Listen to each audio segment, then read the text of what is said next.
Welcome to Happy Talks with Dr. Alice and Donovan. Dr. Alice Fong is a holistic naturopathic doctor and founder of Amour de Soi Wellness. And Donovon Jenson is a software engineer and founder of HowToHappy.com. Together, they're out to cause more happiness in the world. Hello, everyone. Welcome to Happy Talks. My name is Dr. Alice, and this is my amazing co-host, Donovan. And today we are going to be talking about how to have a long-distance relationship that functions well. So, Donovan, we've both been in this boat before in our lives. Do you want to start off by sharing maybe a little about your experience and your initial thoughts about this topic? Yeah, so I have had experience with this in sort of a variety of ways, right? I've had it where it's sort of long distance in the sense that it is not convenient to see the other person, but over the weekend or something, it's still plausible. Right. I've also had it where that's not plausible, right? It's like you really have to plan it out. Someone has to fly and make some stuff happen instead of just like a shorter drive. And I think there are different challenges that arise, but it's more around scale in terms of, completely different challenges. So by that, I mean, once you start introducing distance, regardless of how much distance it is, you start running into things like a scarcity of actually being able to be together. And so in my experience, figuring out how to work around that has a couple different parts. One is honestly whether or not the two people are compatible to do that for a long period of time. I guess that's another thing. What's the timeline, right? I've had times where it's very clear what the timeline is, and other times where it's like, well, I guess we're both just kind of living our lives, but we don't live in the same place. So I don't want to ramble or cover all the points at the beginning, but those are some of the things that come to mind to start with. What about for you? Yeah, so far in my life, hopefully I don't have to do it ever again since I'm married. but the first time was with my partner before my husband. My partner had gotten a job in Maryland, in Southern Maryland, and we were both living in Seattle, and I decided to move across the country so we could stay together. But he ended up moving out there first. We want to make sure he likes his job before I uproot my whole life and move out there. And so we ended up being apart for 8 months, and that was quite some time, but thankfully, and it was across the country type of long distance, not just the next state over or a few hours. It was cross country. There needs to be flying if we're going to see each other type of a thing. But I was thankful in the sense that he had moved out in October. And so we had plans to spend the holidays together. So we saw each other for Thanksgiving and then Christmas and then my birthday in February. So it was almost a month and a half apart. And then I think we had a trip in April. So it was really at most 2 months apart at a time.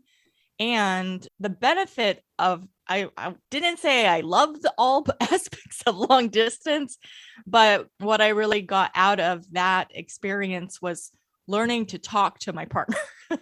Because I realized when we're spending time together, it's maybe, oh, we'll just watch Netflix and chill and relax and not really forcing us to connect. And so we actually, and I wasn't always a phone talker before. When I was like a teenager, I was a phone talker. I could talk to my friends on the phone, on the corded phone for an hour at a time about nothing. And I don't know how I did that. But these days it's like, oh, you want to have a phone conversation? What are you thinking? Kind of a thing. Just text me. And so it was like weird shifting gears to have phone conversations. But thankfully for technology, we could FaceTime and see each other. And that really made the difference. And we got into the habit of doing it every day. And that was just something I hadn't ever really done before with a partner, but in a way it allowed us time to connect with each other better. So it really, I think in a way, helped strengthen our relationship. It was a hard part of our relationship, but it strengthened us. So when we were finally reunited in the summer of July, we had a pretty solid foundation at that point. And I'll talk about the other one later, but I'll start with that first first long distance relationship that ultimately didn't work out. We were together for 4 years. We stayed together. I stayed in Maryland for we were 2 or 3 years after I had moved. And we moved because we had just different life goals, but it was a good relationship ultimately. Yeah, so I think maybe one of the first angles to start unpacking, because there's all kinds of stuff going on here, but at a high level, one of the main things obviously that you mentioned is that the dynamic of the relationship changes sort of as a whole, right? And I obviously experienced the same sort of things, where it's like, oh well, we used to go do this thing, or we used to just hang out and watch TV, or for the experiences I had, there was a lot of like activity based stuff. And obviously I'm talking to the people that I'm dating and whatnot, but there's a lot more activities. There's a lot of other ways to sort of fill the space. There's a lot more social events, right? There were a lot of times where it was that dynamic. So the balance really shifts from sort of all those things. And I guess you could do like a group FaceTime call and you can still like play games or whatever, long distance, but there is a big shift in the way that a lot of the interaction you have turns into sort of just communication, just talking. Yeah. Which, like if I think about the relationship I have now, like with us being together, we don't necessarily have a set time that we're going to sit down and talk about specific things. But in long distance, that absolutely was the case. We absolutely had like, okay, I'll make sure that I'm free at 6 so that you can call, so that we can have, this talk or just talk for the day and whatnot. So one of the things that was very different is the long distance stuff, at least for me, for it to be successful, needed to be much more structured. And that doesn't mean like every single second and every aspect of the relationship was planned out. But when you're living with someone, for example, the time that you spend together is just sort of baked in to your life.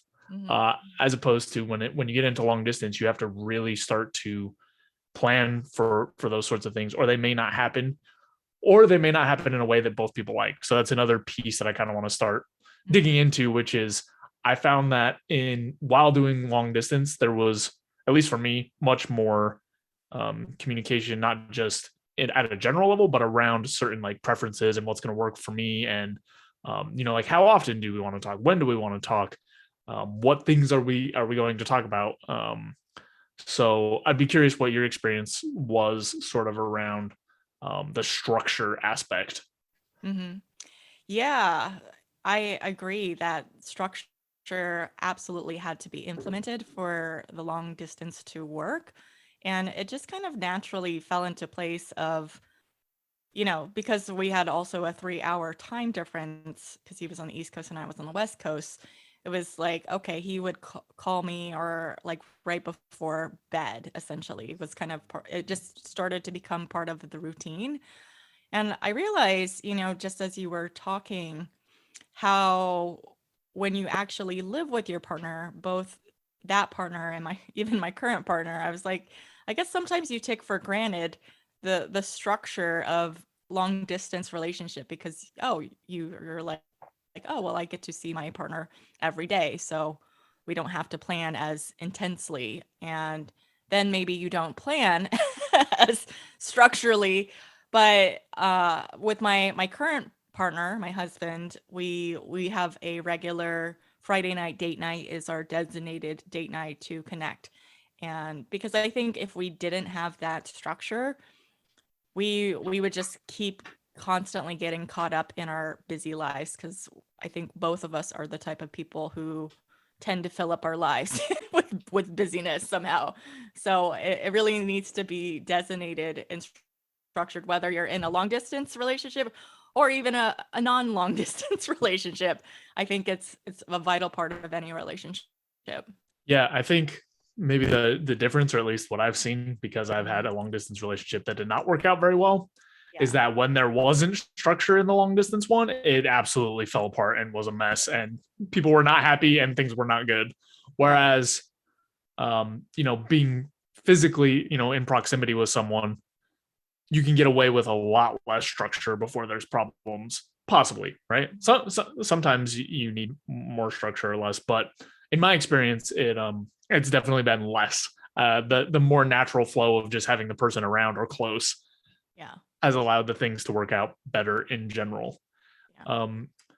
There is another piece I wanted to touch on around sort of planning visits that I think is important. If the person's like an hour away, then maybe it's not as important just because it's relatively easy. But for the stuff that you were talking about, where it's like across the country, or some of the experiences that I've had where it was like 3-4 hour flight or drive, Right. whatever, something that's like a bigger chunk of a day that you would have to plan your weekend or week or whatever around. Mhm. I found in my relationships that it's very important to sort of set out the timeline, like you mentioned, around when are the next visits going to be. Right. Because there was a period of time where I was doing long distance and it was just kind of like, well, we'll just figure it out whenever it's convenient or whenever it works. And when we tried to fit it into the schedule as opposed to planning around it, then Mhm. um, it just didn't happen as frequently as either of us needed, and it started causing problems. Yeah, I could definitely see that because trips really need to be thought out and planned. If there's flying involved, it just doesn't always easily comes if it's planned last minute. So I was thankful that in my 8-month long distance relationship, which was a 4-year relationship ultimately, but 8 months of that was long distance. It was very clear when we were going to see each other, how long we would spend together, and then you have actually something to clearly look forward to. Like anytime you can always think about going on a trip to Hawaii or Mexico or whatever, but until you actually buy your plane ticket, actually puts it into reality and makes it going to happen in real life. So having a flight booked is different than being like, oh yeah, I'll get to it when I get to it, kind of thing. For me, if I was in a long distance relationship, I'm like, okay, book your ticket so we know when exactly it's happened, or at least go request the time off and book your ticket so it's clear, and that way it's not so ambiguous. Because I think if that was the case, I I personally would be very not so happy in that long distance relationship, as I think probably others would be too. Well, I think that leads into naturally something really important, which is I think when you're doing long distance, you have to talk much more explicitly and much more often about expectations. Mm-hmm, mm-hmm. Because when you're not together all the time, I think when you are together all the time, there are little I don't know what word to use, but like corrections, right? Little things that your partner will like say to you or do that as you spend a bunch of time together, you kind of fall into a more natural like peace. And Right. it's not always natural, and sometimes there's like big conflicts and stuff you got to work out, but Totally. for the most part, there's like these little things that you kind of work through. I've experienced or seen in long distance where some of the smaller things sort of get swept under the rug because it's like, oh, we already only have a limited amount of time together. I don't know if I should bring this up. I don't know if it's worth it. I don't want to waste our time on this. Yeah. And then over time, they grow and develop and snowball into bigger and bigger things. Or they come out as part of like some other blow up where it's like, well, so I'm upset about this thing, and I don't like this, and I don't like this, and I don't like this other thing. And basically, if you don't work through sort of the expectations you have for the other person on an ongoing basis, sort of what we were talking about on like talking regularly and stuff, if you're not working through those expectations regularly or like bringing up the things that you need, I think it's easier for some of the needs to go unmet. Don't get me wrong, I know this happens in regular relationships all the time where people are living together or close, right? Like needs are going unmet and they're not communicated about. But I think when you're doing long distance, it becomes even more likely that some set of needs or expectations will go uncommunicated. Mhm. So I think it's really important to make sure that those are surfaced if you want the relationship to continue to function. Absolutely. I would say that that makes a lot of sense. And you really do need to communicate when you have needs unfulfilled. Although I was just kind of thinking back and reflecting in my own relationships during the periods where we were long distance, and maybe it's just it's been a while and I've forgotten, but I was just thinking how I don't remember having any conflicts or breakdowns in communication of expectations. It was maybe because of the distance. You know, they always say like the distance makes the heart grow fonder. And so you're just caught up in like missing your partner. Then they're like annoying, like habits that drive you crazy. And I remember with my current partner, my husband, because then I met him on the East Coast when I was planning to move to California. And so he decided he would move to California so we could stay together, which was great for both of us. But obviously I moved out first. He needed to wrap up his work and get close out his apartment and get settled. So it was only 6 weeks apart, which honestly felt like a lifetime.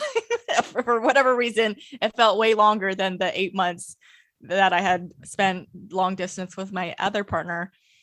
But I remember like, yeah, we would talk every day. I don't remember having any conflicts, but when he moved out here, finally, we started having a lot of conflicts, maybe because there was this added pressure of making it work because he moved out here for us. And it was just like these little things like, oh, I would just point out if he left the toilet seat up and he would like flip out, like I was getting on his case.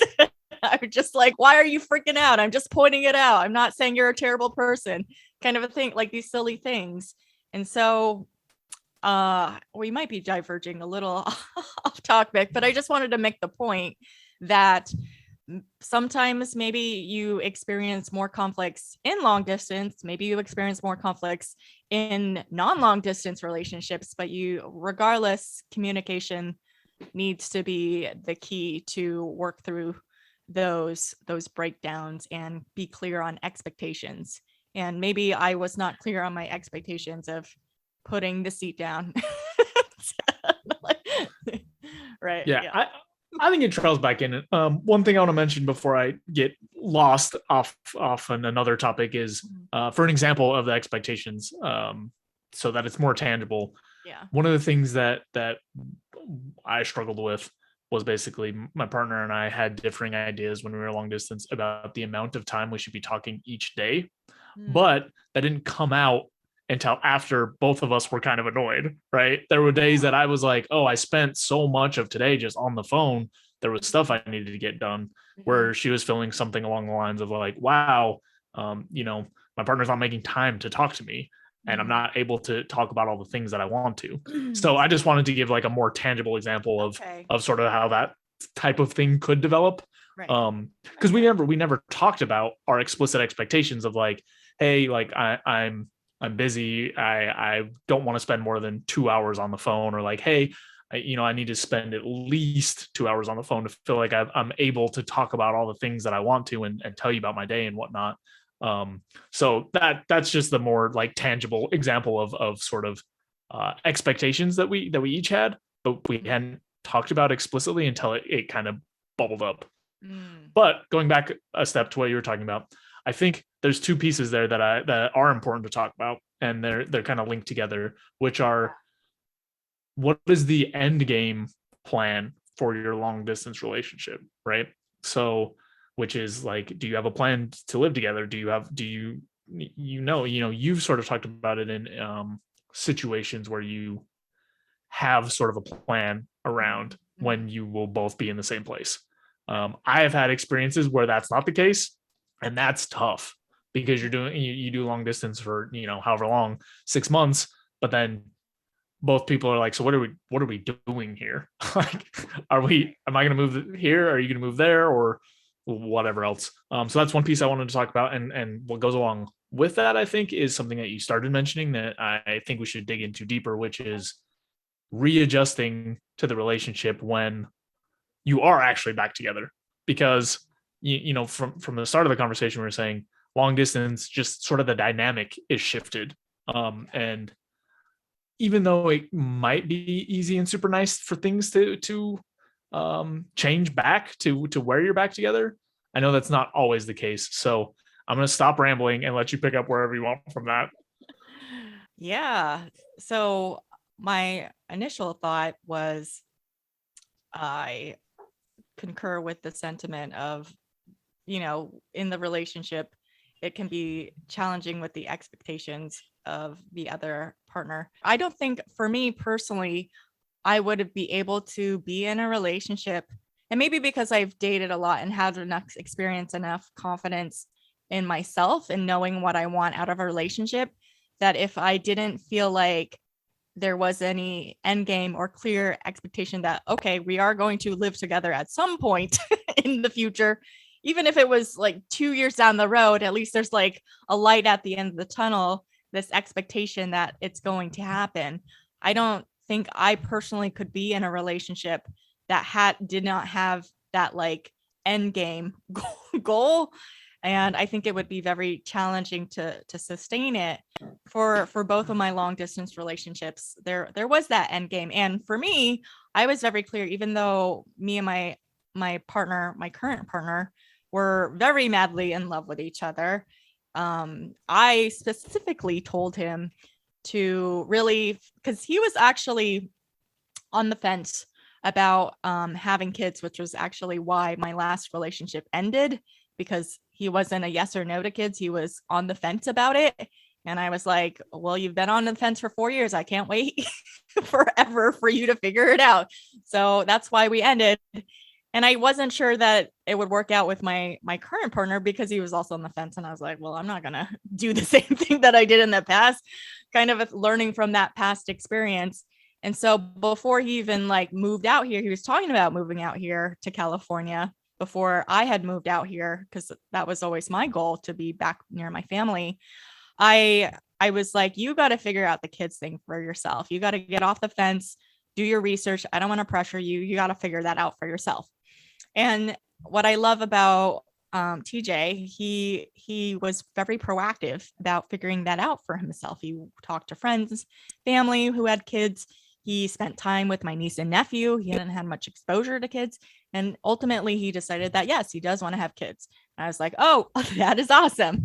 And so if that criteria was not met, then I mean, he could move out here, but we would not be together ultimately, because I was very clear in what I needed in a relationship. And I wasn't going to fall into the thing I did before in the past, which was like, oh, well, maybe he'll warm up to the idea. No, I need you to like know what you want out of a relationship for us to be serious, to do something where you move across the country for me, kind of a thing. So that's my own experience. And I think it is helpful to have a end game, or just to be very clear that you are on the same page. And that requires having difficult conversations. And even if you are madly in love with each other, which is great, I personally don't think that's enough to sustain a relationship. You have to have the same values, the same goals. Not every little thing. You can't expect to have every little check mark of your ideal perfect partner, but to have like some core values that are shared and what you want out of life is really needs to be clear if you're going to pursue the long distance thing. Yep. I was thinking the whole time you were talking that I really echo that sentiment with my experiences.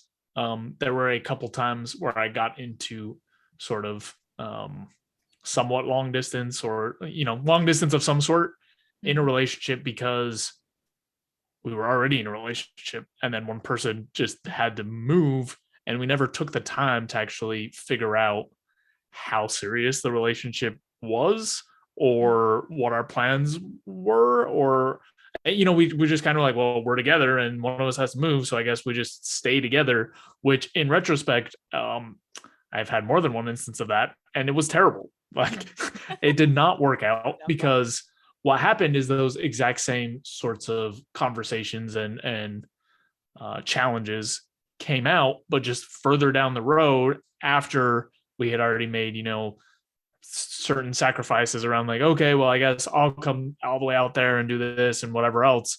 But those sacrifices, without sort of having a stronger foundation, aren't necessarily going to produce anything worthwhile.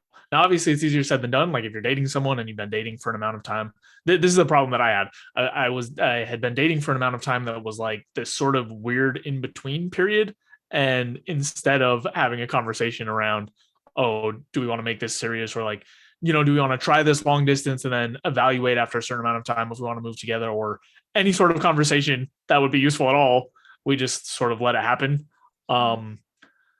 In retrospect, like you were saying, that's now a deal breaker, right? If I'm ever going to be in a long distance relationship, I'm going to make sure that both parties are invested in it enough that we are working towards coming back to the same place.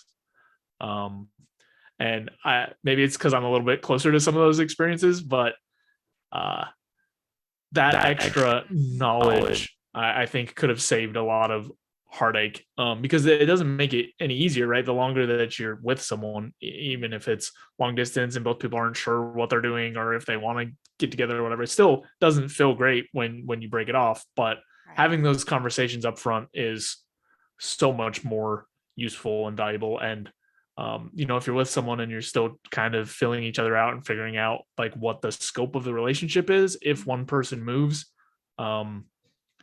that's sort of a forcing function for the relationship to figure out those things. Or you can be like me and just not figure it out and have a bad time. Yeah.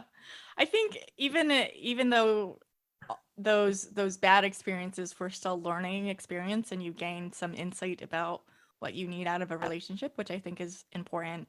It makes me reflect back on my initial long distance relationship, which was the length of 8 months of the 4 years we were together. I actually just remembered, I forgot this for a moment. I remember we had only been dating for 4 or 5 months, and then he got this job in Maryland. And so 4 or 5 months, in my head, I did feel serious. We were in love. But for me, it was, even though he wasn't quite sure about kids, I think I was young and naive enough to be like, oh, partly I was curious to see what it would be like to live on the East Coast. So there was more than just him that motivated me to move the East Coast, because I thought, oh, well, if I live on the East Coast, I'll have time to explore the East Coast a little more, get to know it. Why not? I'm in my 20s. Let's check it out. And I could also fly to Europe easier. I could fly to the Caribbean easier. So that was partly my motivation. And I thought it could be better for my business as a naturopathic doctor, because in Seattle, where we lived, there were hundreds of naturopathic doctors, whereas in Southern Maryland, where we were moving to, there were 0. So I was literally like the only one, and my business out there grew infinitely faster than my business in Seattle. So it was a good like career move, as well as, being able to explore the East Coast, as well as getting to stay with my partner that I love. So there was other factors involved. It wasn't just him, but that was like, obviously if I wasn't with him, I wouldn't just randomly move to Southern Maryland, but ultimately I have 0 regrets for doing that move, because if I'd never moved to the East Coast, I wouldn't have met my current partner, and it ultimately all worked out in the end. And it was a good learning experience ultimately. But at that stage of my life, I realized I wasn't quite clear on who I was and what I wanted. And it took being in that relationship to figure that out. Yeah, and I think that's another really useful point, because we've talked a little bit about past experiences and things we've learned and things we wouldn't do or would do or whatever else. But sometimes the only way to really understand some of those aspects is to actually go through it and actually have those experiences, and actually, it's only through doing a long distance relationship that didn't really make any sense that I realized, like, oh, well, all right, these are not the attributes that I want out of someone. This is not the kind of relationship I want. And sure, I could have heard it from somewhere, but especially for stuff like this, a lot of the times you actually need the lived experience to sort of really understand how to navigate some of these things. Yeah. It actually made me think of another thing I remember right before I moved, or actually I hadn't fully 100% decided, yes, I'm going to move. Like the moment he asked me, will you consider moving? I was like, yeah, I'll think about it. I mean, I'm considering it, but I needed to consult my friends and family about it. And it was something that my mother said that really just drove the point home of, she said to me, which like almost made me cry. I think it did make me cry, was like, if you don't go for it and try, then you'll regret it. Like, if it doesn't work out, you could always move back to Seattle or California or anything like that. But if I didn't give it a shot, then I would never know. It could be something amazing and great. And yeah, so I'm thankful for the experience and what I got out of it. Yeah, I think going back to sort of what I was talking about before around not having a plan for your long distance relationship, if you go into it sort of with the mindset that you just outlined, which is like, if you see it as something that's potentially valuable and you want to explore it, and that's the option that you have to explore it, then I just want to be clear that I wasn't saying like, don't do it if you don't have 100% a perfect plan. Yeah. But it's just that both people have to be aligned on sort of what's happening, because if there's misalignment in the way that the long distance relationship is going to work, then that's a recipe for a lot of heartache. There was definitely one instance I can think of where one person expected to move to the place and the other person was like, I don't think I want that. I don't think I'm ready for that. And that didn't come out until way down the road. So that's all. It's just about like finding alignment. But definitely a lot, at least in my experience, a lot of relationships is being open to the things the world has and trying things, because sometimes it takes only one date to figure out like, nope, this is not a thing. Other times it takes a good chunk of time longer, or you can find people that you're compatible with, and then for whatever reason the world doesn't align correctly, or like you were saying, you have specific values or goals, I guess, or benchmarks or things that you want to do that don't quite align. So it's just on that same mindset that you mentioned, like it's very much valuable to sort of just go and try things, because if you don't, then there's a big chance that you will regret that. Right. Absolutely. Actually, I wanted to ask you a question because I think it might be worthwhile to the audience. Was remembering that you had gone through the long distancing during a pandemic of all things, where travel was highly restrictive, and that was obviously something neither of you could have planned. How did you navigate through that? Yeah, so I think for that, it was at that point we had a pretty good cadence for communication and expectations and all that stuff, other stuff, which really helped a lot. The other piece was building around the opportunities available instead of wishful thinking, right? Like, oh, I haven't seen you for a month, I really wish I could come there. Like that's not going to produce anything. It's not helpful. I mean, I'm sure it's a real sentiment, but it just doesn't get any closer to the goal. So we looked for the opportunities that we did have to like sort of come together when it made sense, as well as really increasing both the variety and the intensity, I guess I'll say duration maybe is a better word, but of our sort of communication. So we found a bunch of activities that we could do long distance that we weren't doing before, and we made sure that we were making more time for each other, just because we had been using those visits to like really ramp up sort of shared experiences and stuff like that.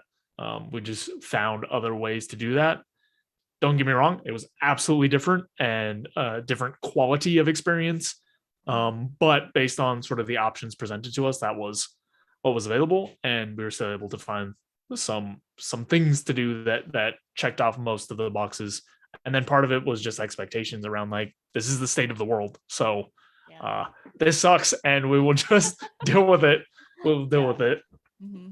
Yeah, I heard of a lot of relationships had to actually, for whatever reason, I just thought of Courtney Cox, who was in a relationship with a a guy who I guess had flown to London, whatever, and then they were literally a country apart and for a very long time because of the pandemic, which is very unfortunate, but it does happen. But it's about communication, and it sucks, but you know, if you're in it for the long haul, you find a way to make it work, kind of a thing. But anyway, I think we covered this topic fairly well. Was there any last thoughts that you wanted to share?